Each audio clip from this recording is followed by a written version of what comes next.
Hey guys, Big Rat 3, Tennis here. I really did not want to make the vid, but really I think it's best. I haven't made a vid yet today. Black Cat Feline.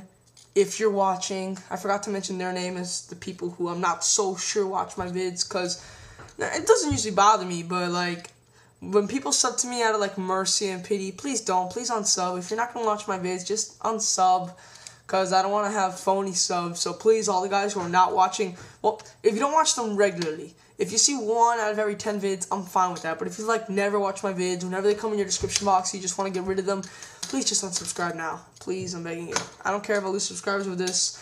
I want, people who are going to watch my vids and give the criticism and who are actually enjoying themselves. Okay, by the way, eBay online store link is over there. I don't know if it'll work. I've tried it twice today, posted it on my description box, my account. That hasn't worked.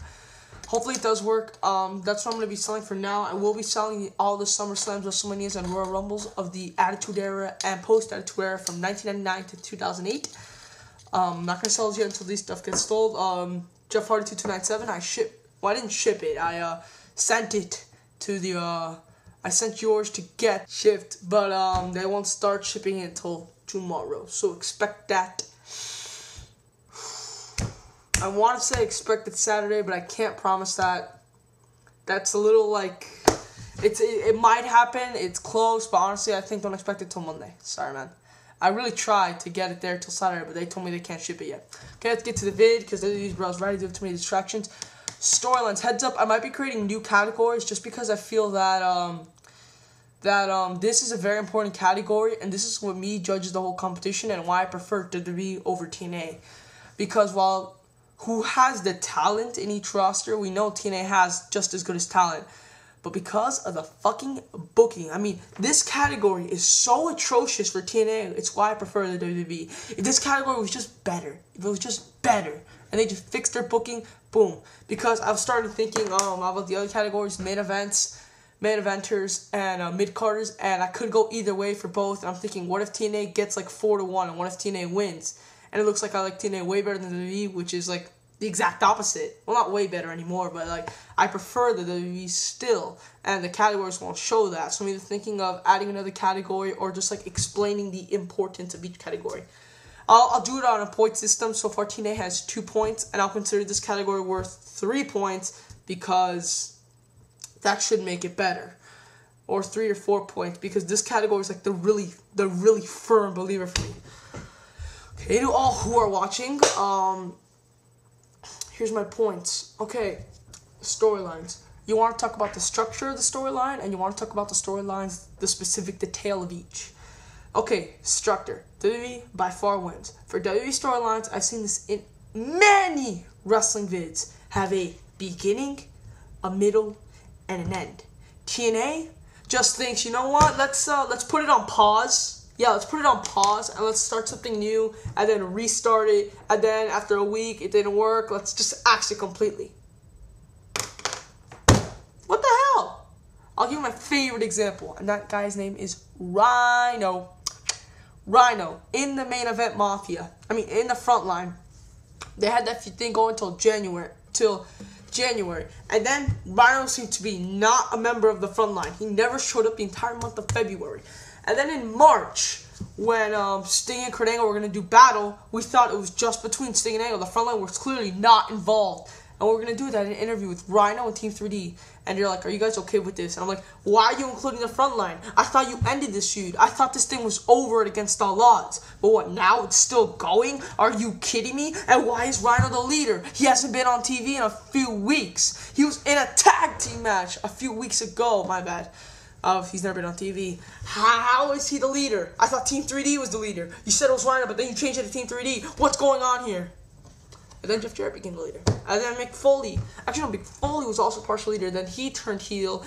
And is kind of a heel tweener, but he's not a part of the Mafia.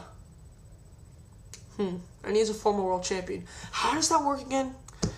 WWE, yes, we've had some really crazy shit over the years. Sadly, some of them involving Kane. I read a report that Kane's taking time off because he has some injuries to heal. Not that he was injured at Backlash, but that he's had developing injuries, and WWE just doesn't have anything to do for him right now, but also that he's had developing injuries over like the past few years that he just wants to heal. He's the only big guy. He's the only monster they got left after Umaga. He's the only one. And I hope that he uses him right. But they haven't over the years, and I'll admit that. And he's got into some pretty bad feuds. I didn't like the story behind Kane and Mysterio, but I didn't think their matches were that bad. I liked their No Mercy and Cyber Sunday battle, believe it or not. A lot of people didn't. Your opinion. So, there's that. The Katie Vick storyline was probably the worst storyline in wrestling. The match with Triple H wasn't great. It didn't do much for me. I would have given it like 3 stars, 2 3/4. I just didn't get into it. It was kind of boring. Yeah, all I know, that card did have Ray and Kurt versus, Benoit and Kurt versus Ray and Edge, and what some believe the best tag team match of all time.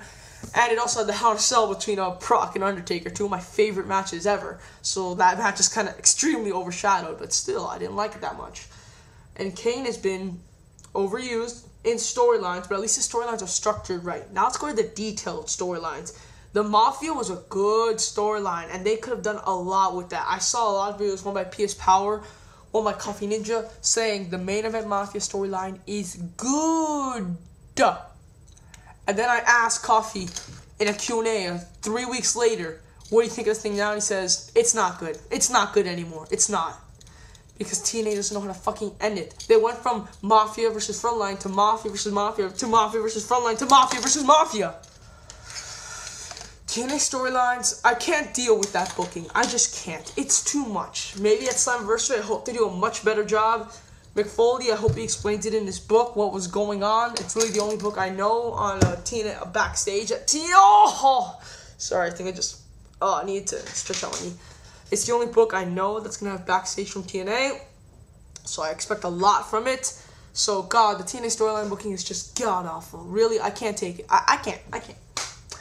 The storyline's going on right now. I'm not so sure. This whole Lethal Consequences and Motor City Machine Guns thing, I don't really like them teaming together against teams that does not involve Suicide, because that's kind of trying to make Lethal a heel or Creed a heel or tween. You want to make them tweeners now. They're tweeners, but TNA's not saying that. They're saying their faces. They're just doing this one thing with the guns. And I'm like, this one thing is covering their booking for 2 months. Well, kind of 2 months. So you can't really call that this one thing they're doing right now. They're still facing. No, they've been in heel matches. They're fighting against Team 3D today. I haven't seen it yet. I'm still midway through watching Impact until I found about Black Cat Feline's video. And they wrestled against Beer Money last week. That's not wrestling. That's not this one thing at a time. That's being heel. And they're acting face in interviews. Oh God, I just don't understand TNA. Their booking is so god awful. It's just so god awful. Maybe I'm sounding like a mark. The Impact has been getting better, but like sometimes TNA does get boring, and the only thing they kind of revolve around is the whole Mick Foley thing. I think they take way too much advantage of that. I think I see Mick Foley on TNA every 6 or 7 times. I think they show him, they show something else, they show him, they show something else. Really rely on another storyline that's not Creed and Lethal, or Team 3D Beer Money, which still kind of confuses me because they're both face, or I don't know if it was in this Impact or the next. I read the full spoilers. I'm not sure yet. I don't know if you guys know. Sting is going to fight Matt Morgan at Slammiversary, and the winner's the Godfather of the Main Event Mafia. Explain that to me. That is TNA crap booking at its best. That makes no sense. So TNA booking for me is just so unbearable. That's why I took a break from it for 3 months. It is unbearable. And that's why, just letting you guys know, when I do the next 2 categories, and I might give one to TNA, or I might give both to TNA, or both to WWE, whatever, but if TNA ends up winning this battle, I want you guys to know I don't think TNA is better, because I do think that WWE and ROH are, ROH is much better. WWE is better, because they know how to structure a fucking storyline, and the matches delivered. The good storylines, the best storyline going on right now, in my opinion, is Ray Jericho. Ray's not leaving, at least I don't think he is. He does have injuries, and I've known about that. He said in an interview a few months ago he has to conserve his body in order to stay wrestling with the WWE longer. Already quit now. He's doing what he said. He's conserving his body. He's taking a break. And that's the best feud going on, probably feud of the year, because that sounds like the best storyline. It does deliver the best matches. Ray and Jericho, and the matches deliver. When WWE gives me a good storyline, usually the matches deliver. Or in Triple H. Okay, forget that for a second. From TNA can give me a good storyline, and the matches don't deliver. Or TNA can give me a bad storyline and the matches are good, but the storyline kind of ruins it because it was so fucking booked out. That's my take on it. For this one, obviously the WWE wins. I might add another category, like production values. That's a big thing. Production values is very important. Also, what leads from production values is DVD sales. That's another big category. I'll think of a couple others. I'm Black Cat Feeling. I respect you girls and I respect your videos, but I gotta do more categories because I feel there's more to a promotion than just tag team, women's, main eventers, mid-carders, and storylines. There's production values, there's DVD sales, fan interaction. Okay, that one will go to TNA, don't worry.